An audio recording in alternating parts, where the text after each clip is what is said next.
What's up guys? So, ayun. Ito simple lang tong video na to, no? So, for awareness lang nga ito. Meron lang akong ginawang ganitong video last year before mag-start yung SIM card registration. Pero hindi ko na siya na-i-upload dahil naging sobra akong busy nung December and until now. So, kaya nga wala akong masyadong upload na video. Pero meron na akong mga recorded na video pag may free time kasi ako nagre-record ako ng video. And then, i-upload ko siguro pagka may time na ako mag-upload. Minsan kasi matagal din ang mag-upload and ayoko naman na mapabayaan ko siya tapos, diba? So, gusto ko tapos yung gagawin ko. Pag na-upload ko, gusto ko tapusin ko. So, anyway, itong video na to hindi to programming tutorial.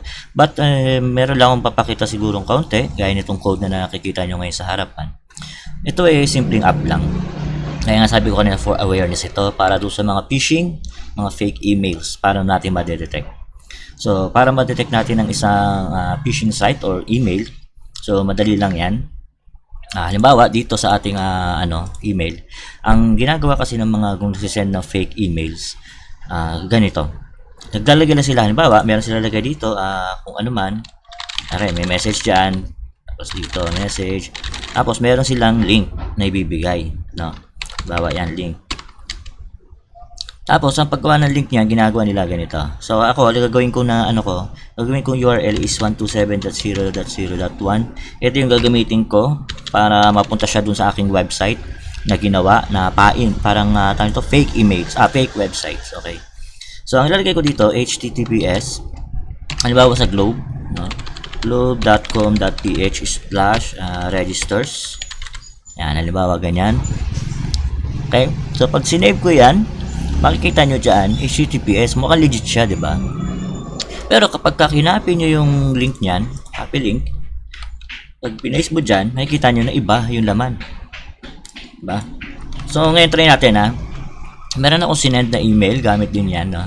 Ito. So, sinend ko sa akin. So, ito yung link niya. So, kung makikita nyo, legit. Diba? Pero kapag kinilik mo yan, mapupunta yun doon sa ginawa kong app. Ito yon. Ito.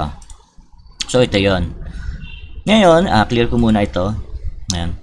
So, ngayon, para makuha, kaya ginagawa na nakukuha nila yung email and password. So, halimbawa, dito, alagay tayo ng email natin. Kunyari, user or administrator siguro. Administrator. Tapos, dito yung password.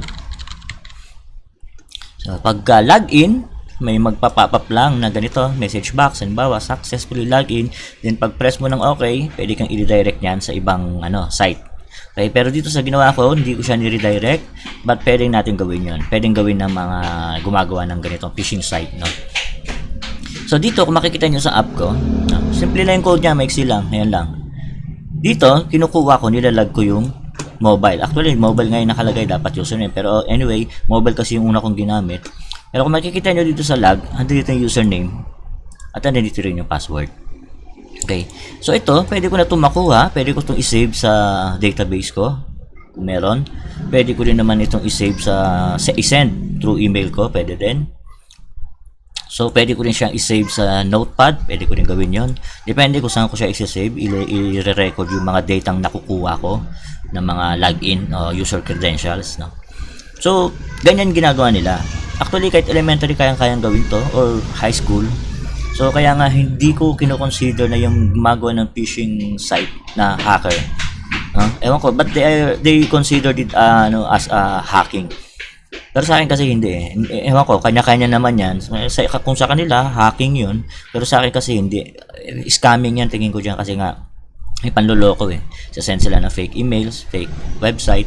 So, meron pang loloko, pag naloko yung tao, magla-login siya doon, gamit yung credentials niya, and then doon na ngayon napapasok.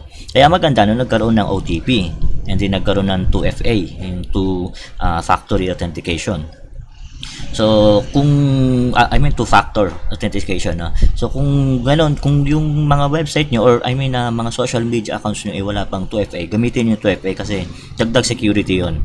No, makakatulong yun kasi hindi nyo naman na kailangan pang maging cyber security expert or programmer para magkaroon kayo para maging safe yung inyong social media accounts kasi trabaho na ng mga developer yan na i-secured yung inyong mga data, yung mga social media accounts, no? So, ang kailangan nyo lang alamin, syempre, para makaiwas kayo sa mga phishing, always double check nyo yung domain name. Halimbawa, merong dumating na email, tapos ang domain niya ay halimbawa, pwede natin gamitin, kunyari, bdo.com.ph, halimbawa, ganon. Pagka-click mo ng link at tinignan mo dito sa yung URL niya, itong address bar, pagkatingin mo dyan na hindi siya bdo.com.ph, hindi siya legit na domain name, wag yun na ituloy. Kahit may nagsasabi doon na kailangang i-activate mo para hindi mag-close yung account mo, wag. Mas maganda na siguro tumawag kayo sa bangko, alamin nyo kung totoo ba. Kasi kung phishing site yun pwede kayong ma-scam, pwede makuha yung credentials ninyo and alam na kung anong pwede mangyari. So always, lagi nyo lang titignan yan yung URL, itong address bar. Hindi porke naka-display sa inyo Globe, pag kinilik nyo, akala nyo yun na yun kasi kamukha yung website Globe din or BDO or BPI. Always check yung URL kung tama sa address bar. Okay?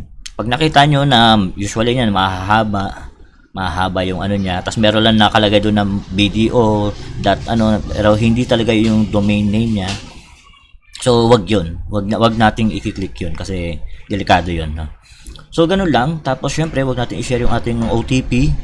At syempre, lahat natin social media, lagyan natin ng backup. I-connect natin siya sa ating mga emails. Sa akin, yung Facebook ko, nakakonect siya sa dalawang email ko, Google, Gmail, and Yahoo. Okay. Same din sa aking Gmail, nakakonect din siya sa Yahoo ko. At saka nakakonect pa siya sa isa kong, actually hindi pwede i-connect sa isang Gmail Gmail siya, Gmail hindi. Nakakonect pa siya sa isang tawag nito, email. Well, naman yung email na yun, personal email, no? So, ganun yung gagawin nyo para ma-recover nyo yung account nyo. And then, wag lang masyadong mag-click ng kahit anong na lumalabas sa email ninyo. And wag kayong kakabahan kaagad na i-deactivate yung account nyo kasi hindi naman ganun yun, okay? Wag na kayong masyadong magugulat sa marare-receive nyo na email na i-delete yung account nyo or kung ano-ano man. Okay? Walang ganun sa walang ganun sa mga tawag ito sa Facebook. I don't know kung kasi ako never pa ako naka-receive na ganun na i-delete yung account ko or Although meron ako na-receive dati na yung naglalaro pa ako ng Zynga Poker noong libangan. Well, games lang naman yun, hindi totoong sugal yun. Hindi ako nagsusugal. So yun, may nag-send sa'yo ng ganun pero syempre alam ko naman kung fake yung email yung domain name or hindi. So, hindi ako nabiktima. Okay. So, yun lang. Basic lang. Hindi nyo kailangan maging expert. Kailangan nyo lang maging mapagmatsyag. Maging, mapanuri sa mga email na nare-receive nyo. Yun lang. Check nyo lang yung domain. Halimbawa, ito. Usually kasi ganyan. Yahoo Mail, diba? Meron pang mas naunang letter dyan. Halimbawa, kasi hindi naman pwedeng magdoble. Walang nare-register na doble. Kung meron na existing na domain na yon, hindi mo na pwedeng gamitin yung domain na yon. Kahit na ano pang gawin nila, kahit gumamit sila ng proxy site, hindi magiging magkapareho yung domain name yan. Always yan magkaiba. Pwede yan siguro globe.net, .ph, pwede ganon. O .test, o kaya .dev, nyari globe.dev, globe.dev/register, yun. So pwede yun, kasi yung .dev kasi ginagamit yan ng pang testing ng mga developer. So yun lang, maging aware lang tayo lagi sa mga ganyang kalakaran na mga ganyang pangi-scam. So maging mapagmatsyag lang tayo, maging matsyag at maging mapanuri. Yun nga sinabi ko na kanina. Okay. So siguro hanggang dito na lang yung video, no. So wala naman ako ibang sasabihin, ito lang. And then sa susunod, i-upload ko yung iba kong mga na-record na video. Meron pa akong nakaabang na video, hindi ko pa rin na-upload, yung Laravel PHP. So i-upload ko rin yun. Yung REST API, wala pa, hindi ko pa na-develop. And yung tawag dito, POS, meron ako pero siguro uulitin ko. Kasi masyadong mahaba na yung video baka although pinuputol-putol ko siya 10 minutes to 15 minutes to 20 minutes, mga ganon ang video. Pero masyadong marami ng part. Siguro gagawin ko, i-chop-chop ko and then pakita ko na lang yung code and then explain ko na lang yung code kung ano na yun. Hindi ko na siya i-record kung paano ko siya tinype or So, explain ko na lang siguro yung code. So, i-edit ko siguro. Hindi ko pa alam kung paano ko gagawin. So, anyway, hanggang dito na lang. Maraming salamat sa panonood. I'll see you in the next one.